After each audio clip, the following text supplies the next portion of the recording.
Who is it? It's Jimmy Richardson, Mr. Bishop. Oh, very well, Jimmy. Wait just a moment.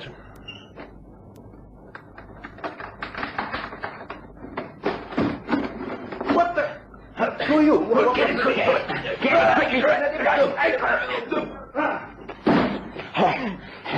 Come on, quickly. Don't make so much noise. Get him. Come on, I got him. And he got lost. Yes, easy now. That's it. Good. Good, he's out. We've got him.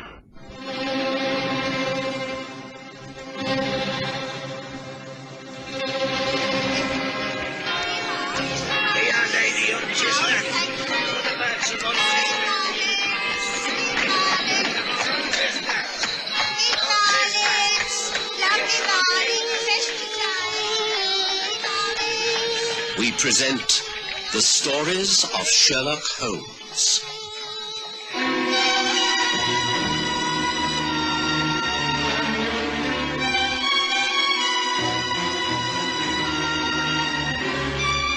The Missing Inventor.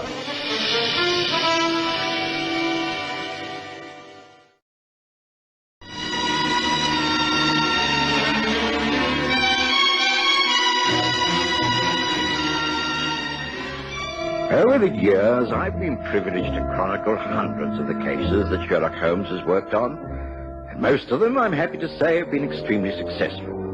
A few have been failures, and many so secret that Holmes has strictly forbidden me to write even the briefest account of them. But as the years pass and the names of the people involved fade from importance, and the events become forgotten reports in the yellowing pages of newspapers, Holmes has relaxed his rules and allowed me to give an accurate account of how his influence and authority has actually changed the policies of many high officials. There was one case that is now over 10 years old. It happened back in 1881. I was still living in the rooms at 221B Baker Street.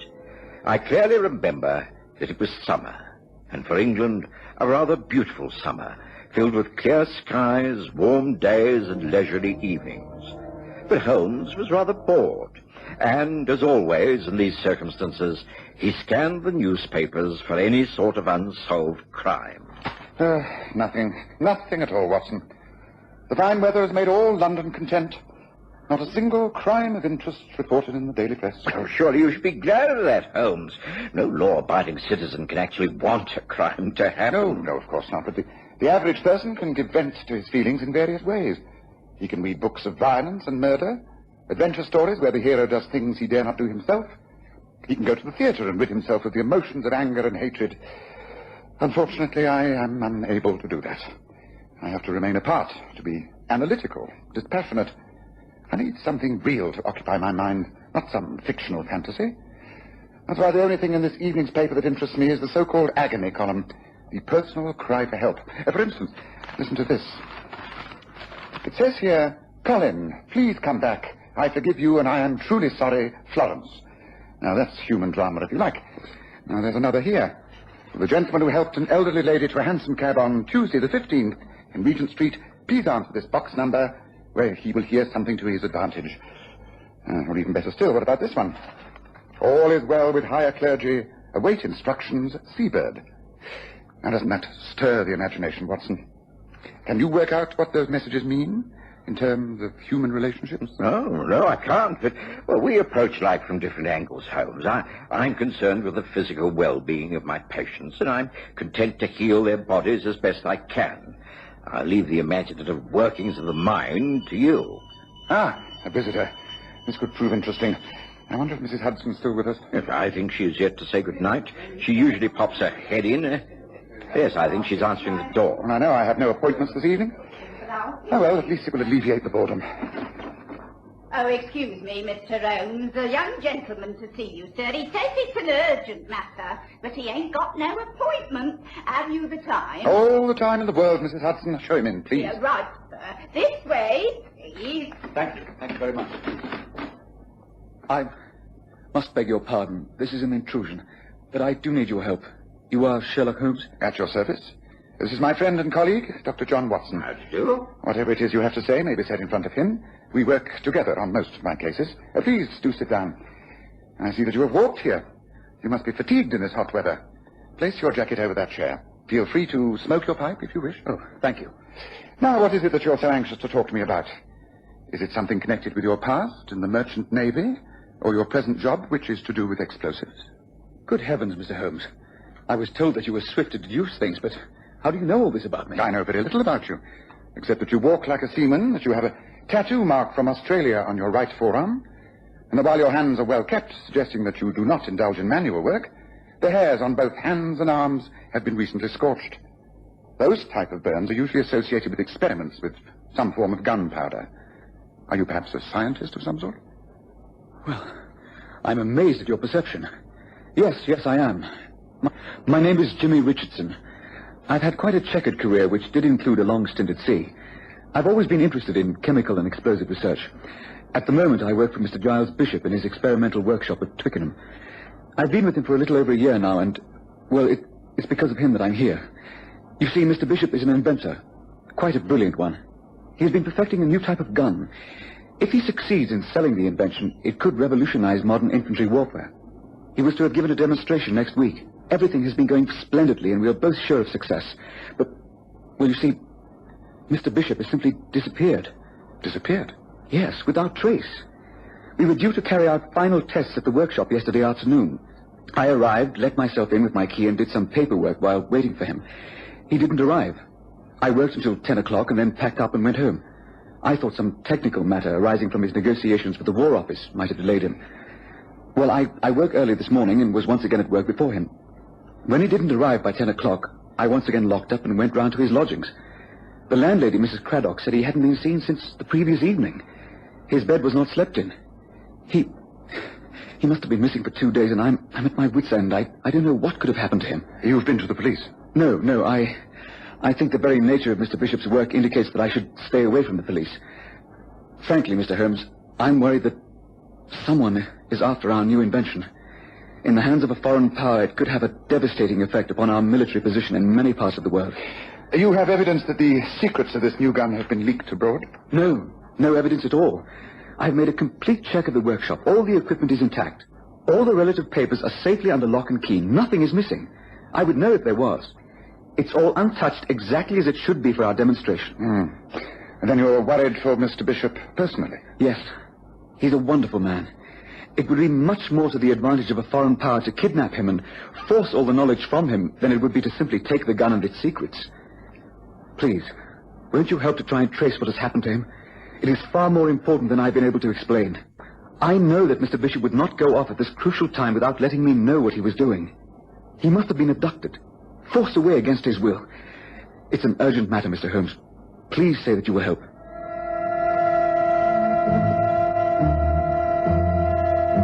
Of course, Holmes agreed. Even if it had not been such a slack period in his career, I think he would have taken the case. His first reaction was typical.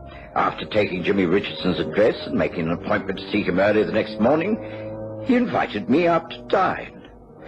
We hailed a hansom cab, and to my surprise, Holmes requested that we be driven to the Diogenes Club. And once there, of course, he asked for his brother Mycroft, who invited us to join him. There was another gentleman in the party, Mr. James Jules. Good to see you both. Do join us. Allow me to introduce you. This is Mr. James Jules. Jules is my brother Sherlock and his colleague, Dr. John Watson. Thank you. Jules is in the Defense Ministry. This is a most timely meeting. As a matter of fact, I have one or two queries regarding an interesting case that has come my way. Perhaps between the two of you, you might be able to give me a little advice. I've heard so much about you from your brother that I doubt if I can advise you on anything. But I shall be a very avid listener. Let's order drinks, and you can tell us what's on your mind, Sherlock. Waiter, same again, please. And 2 more scotch and sodas. That will be to your liking, won't it, Watson? Thank you, yes. I know my brother's taste. Well, now, tell us what it is that you're interested in at the moment, Sherlock. More murder and mayhem? I sincerely hope not. No, I'm inquiring about an inventor named Giles Bishop. I believe he's recently been in touch with the War Office. I'd like to check up on him. Jules will tell you more than I can. Although I do know the name, of course. Giles Bishop. Yes, I know him. Bit of a crank. Comes up with all manner of ideas. Some of them might work, but they're very extreme. As a matter of fact, he's got an application in for a demonstration regarding some newfangled invention. Wants to sell it to an armaments firm. Can only do so if the defense boys recommend it.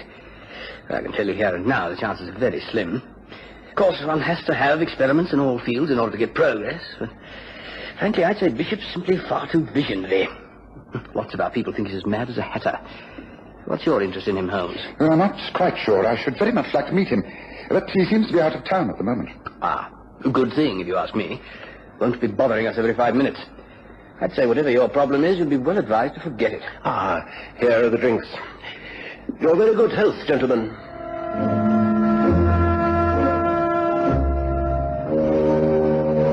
I was surprised that Holmes appeared to take James Jewell's advice, for he immediately changed the subject, and during and after an excellent dinner, the matter was not referred to again.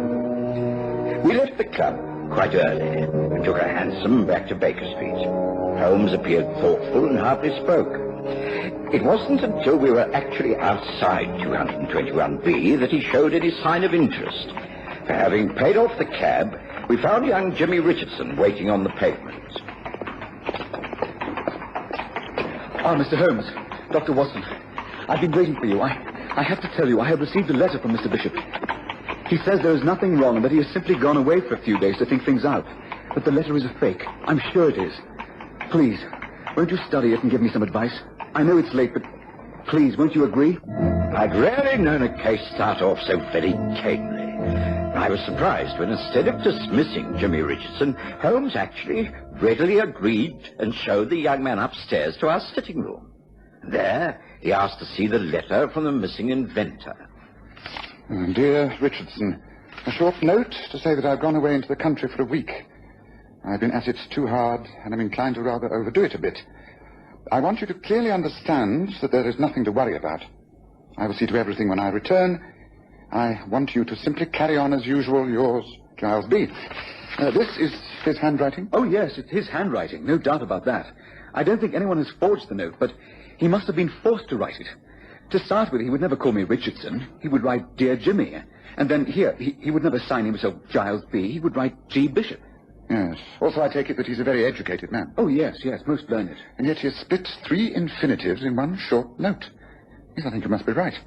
The note is deliberately couched in this way to arouse suspicions and put us off the track. Did this come through the post? Yes, here, the envelope.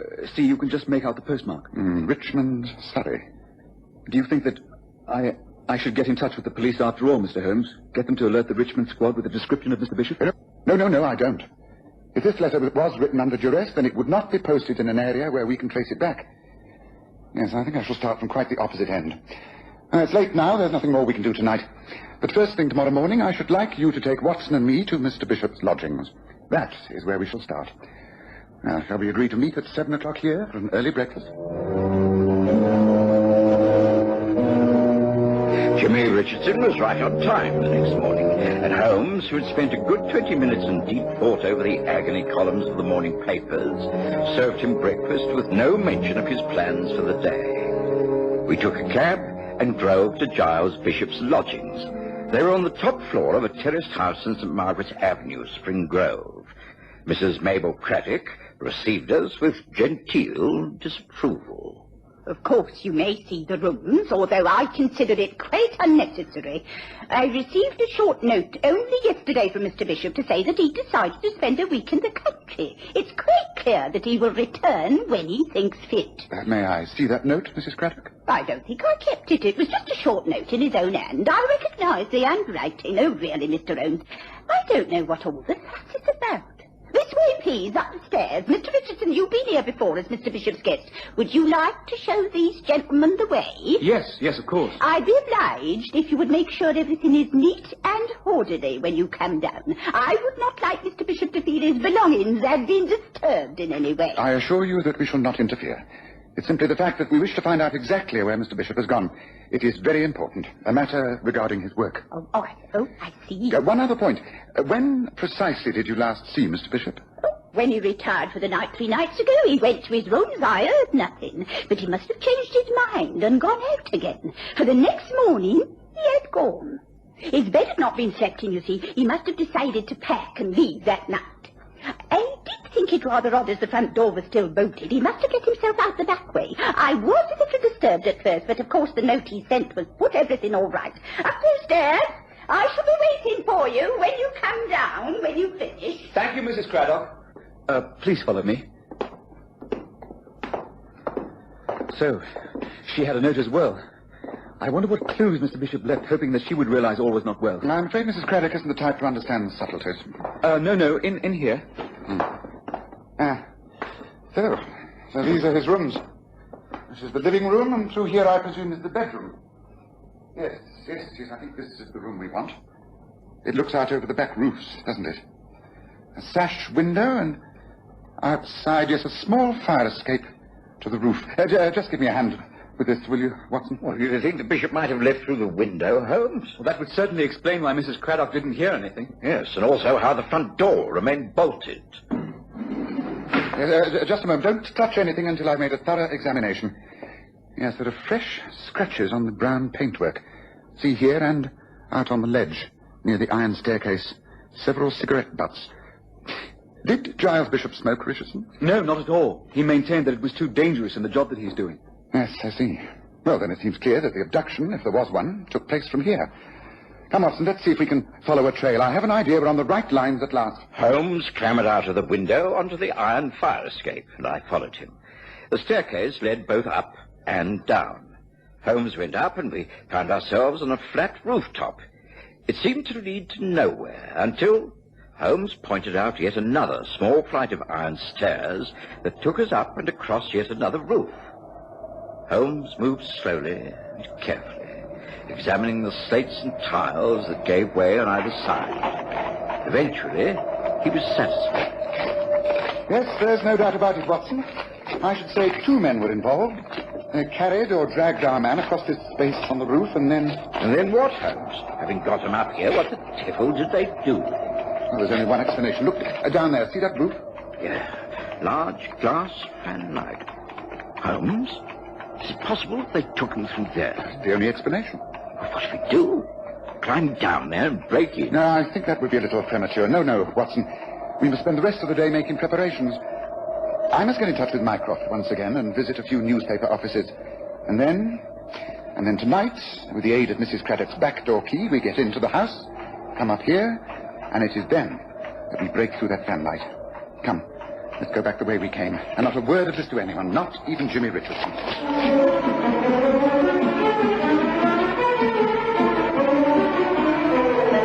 I was completely baffled by the rest of that day. When I saw Holmes, he was either hurrying in or out of our rooms at Baker Street.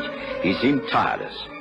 But I knew him well enough to recognize that he had formed a theory and was working upon it. That evening, at about 9 o'clock, we once again took a cab and made our way to Spring Grove. The house we're about to burgle is owned by Mr. Harold Kestrel, Watson. He works as head of the Essex Arsenal. Now, does that not mean something to you? I suppose frankly, no. The Essex Arsenal supplies government arms of various types on contract to the Defence Ministry. Now, surely there must be a connection with Kestrel and the Bishop's new invention. Yes, now that makes sense. Now, you may have noticed that I've been taking a great interest in the agony column of the newspapers. Do you remember one insertion? It read in the morning paper, "All is well with higher clergy, Seabird." Now, surely that can easily read, "All is well with Bishop Kestrel." Joe Holmes, that's clever. Thank you. And there was a reply to that insertion. It read, "Seabird, take care of clergy. Money ready. 2 J's.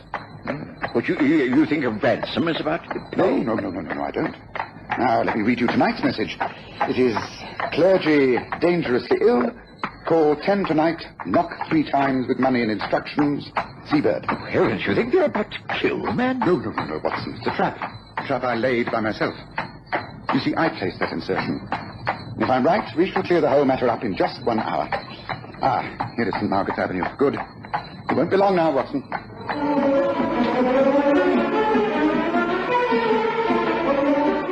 The entry into Bishop's lodgings and the quiet scramble across the rooftops in the evening light were far easier than I anticipated.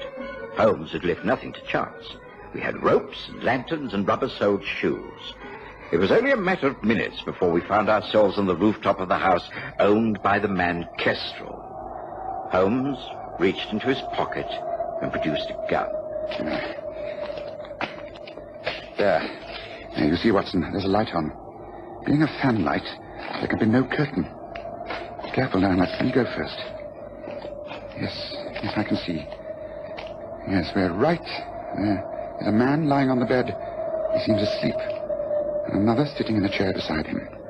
Well, how the devil do we get down there? There's only one way, Watson. I'm going to simply jump through the glass. Follow me as quickly as you can. I'll deal with the thug on guard. You attend to the man on the bed, who must be Bishop. Ready? Here I go.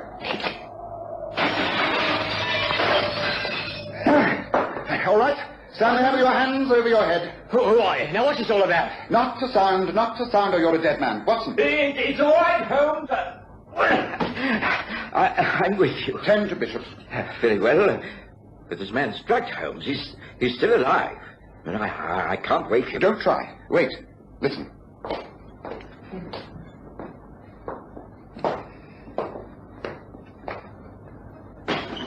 What's happening in here? Well, what's the matter? Stay quite still, Kestrel, and you won't be hurt. The game is up. The police are surrounding the house. We are taking Giles Bishop out of here, and you are going to face arrest for kidnapping and assault. Come on.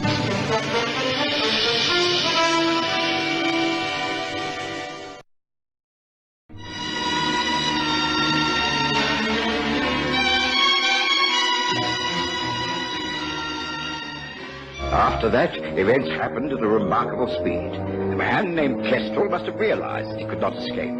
He refused to make a statement, wisely waiting for his lawyer to advise him. Holmes left me to take care of Bishop, and at gunpoint forced Kestrel and the man called Woods downstairs. They didn't have long to wait before... Open it, Kestrel, and don't make a fuss. Very well. Kestrel, what is it? What's wrong with Bishop? Why? We've caught the big fish at last. Come in, James Jules. Mycroft, bring the police in. The case is over. Well done, Sherlock. This way, man. This way. This way. Be careful. Back at our rooms, Holmes was able to add the final detail. It was all arranged by James Jules, the two J's of the advertisements. He was in need of money. He arranged a deal with Kestrel of the Essex Arsenal. He would renew the standing contracts for a certain sum. But then Bishop came up with this new invention, which, if the Defense Ministry were impressed by the demonstration, would alter all their contracts for arms. Bishop simply had to be kept out of the way until the business deals went through. Luckily, we were able to foil the kidnappers. The demonstration will take place as planned.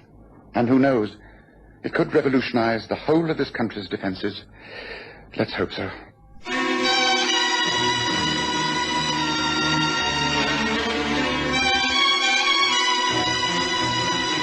Listen again next Sunday to The Stories of Sherlock Holmes, with Graham Armitage as Holmes and Kerry Jordan as Dr. Watson.